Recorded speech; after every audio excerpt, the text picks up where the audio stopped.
Tivemos também um aumento do desmatamento no período de um ano, de 2024 para 2025, e aí tivemos um aumento de 4% segundo o INPE, certo? Gente, esses dados são dados oficiais do governo, ministérios e também de órgãos públicos, tá? Principalmente aqueles voltados para as questões ambientais. O INPE, que é um dos órgãos mais sérios que nós temos no nosso país, tá? Então você pode estar conferindo depois. E também temos um aumento da degradação ambiental, com um aumento de 482%, segundo o INPE, em 2025. E aí nós tivemos uma degradação com a área de 33.867 quilômetros de áreas, né? Essa mesma área também teve queimadas, tivemos um recorde em 2024, não sei se vocês se lembram, nós tivemos um recorde de queimadas aqui no Brasil, de mais de 100 mil queimadas, que também está lá escritas no INPE, que é o Instituto Nacional de Pesquisas Espaciais, e uma redução em 2025. Por que eu estou trazendo esses dados para vocês? Porque preciso que vocês analisem comigo uma coisa. Nós vamos receber aqui a COP, que na verdade a COP ela é um evento internacional, ela acontece em vários países, em seus períodos anuais, porém aqui no Brasil foi escolhido e a gente está numa demanda, né? A gente vai ser lá no Belém, passando por um processo de revitalização, muitos gastos, bilhões de reais sendo gastos. Só que a gente esquece de uma coisa, vocês não podem se esquecer. Se lembra daquela perguntinha que eu fiz, desenvolvimento para quem? Bom, nós temos esses dados e claro, esses dados eles sempre vão aumentando, diminuindo conforme, né, o passar dos meses. Mesmo que a gente tenha essas reduções, mesmo que a gente tenha toda uma estrutura para conter essas reduções de desmatamento, a gente também tem outros fatores socioambientais, problemáticas socioambientais, como, por exemplo, as poluições sonoras, as poluições do ar. A gente tem, por exemplo, se a gente tem mais desmatamento, a gente tem menos captação de CO2, e aí a gente tem uma dificuldade de manter o ar puro. E aí são questões que também precisam ser resolvidas, precisam ter mecanismos de soluções, tá? Então, por exemplo, o que as políticas públicas que nós temos estão fazendo, ou que elas podem fazer, né, para que a gente melhore e coloque mais em prática a política nacional de resíduos sólidos, que é a 12.305, para que os estados e municípios possam acabar com seus lixões e aí transformem em aterros sanitários e estar de acordo com a lei. Muita coisa precisa ser feita. E por que eu estou falando sobre COP? A mesma pergunta que eu fiz lá no começo do vídeo foi o seguinte: quem irá falar nesta COP30? As comunidades periféricas, os ribeirinhos, os povos indígenas, os representantes dessas pessoas irão falar nessa COP30? Sentarão naquelas mesas, cadeiras que ficarão disponibilizadas, coladas com os grandes líderes mundiais? A gente precisa falar sobre isso.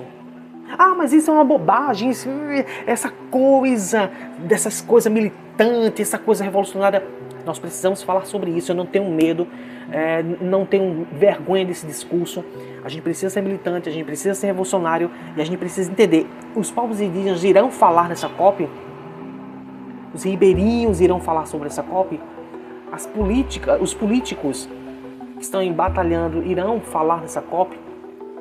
Jovens como eu, que lutamos por crise climática, nós iremos falar? Provavelmente não, né? E eu espero que nessa COP, apesar que a gente não tem que esperar nada, né, de ninguém, mas eu espero que empresários não sentem naquelas cadeiras para falar um monte de besteira e bobagem. Como sempre, saiamos sem uma solução para a redução dessas problemáticas socioambientais. Então, eu acho que é uma questão a se pensar, é uma questão de se conversar. E também uma questão para você que faz parte de movimentos sociais, para você que faz parte de algum movimento de luta, também conversar com seus companheiros e companheiras, dialogar sobre isso.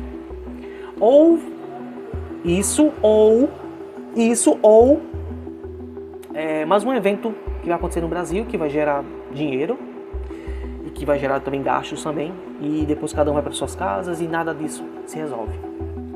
É uma questão a se pensar. Então, precisamos conversar sobre isso, precisamos falar mais sobre isso. A COP30, ela é boa para quem? Ela vai trazer desenvolvimento para quem? Vejam, nós estamos falando de um evento que tem como base trazer soluções para a crise climática e também soluções globais. Mas como se nós queremos extrair petróleo a 500 quilômetros de distância da costa brasileira e a gente tem um discurso que não dá para viver sem petróleo, não dá para viver sem petróleo, não dá para viver sem esse material orgânico extraído dos oceanos, e a gente tem essa continuidade de exploração, é uma exploração que não tem nenhum cunho, que vai contra as técnicas ambientais, técnicas do licenciamento ambiental, mediante a autorização do IBAMA, que eu já disse para vocês, já falei nesse vídeo, é uma decisão política, não é uma decisão técnica, porque se fosse uma decisão técnica, essa exploração não estaria acontecendo. Temos intervenções políticas. E aí eu sempre faço essa pergunta: desenvolvimento para quem? Então nós entramos em um processo de contradição muito grande. Temos a vinda da COP30, mas temos exploração de petróleo, degradação ambiental, nós temos desmatamento, nós temos biomas brasileiros que estão em risco todos os dias, enfraquecimento da licença ambiental. Então são casos a se pensar e são casos de irmos, sim, se for necessário ir para as ruas, a gente tem que ir, tá? Isso não, e pode ter certeza que muita coisa vai acontecer e muita coisa não vai parar. Então era essa reflexão que eu queria trazer para vocês. E nós sim precisamos de soluções para combater a crise, a fome e colocar em prática mesmo aquilo que nós almejamos para todos nós.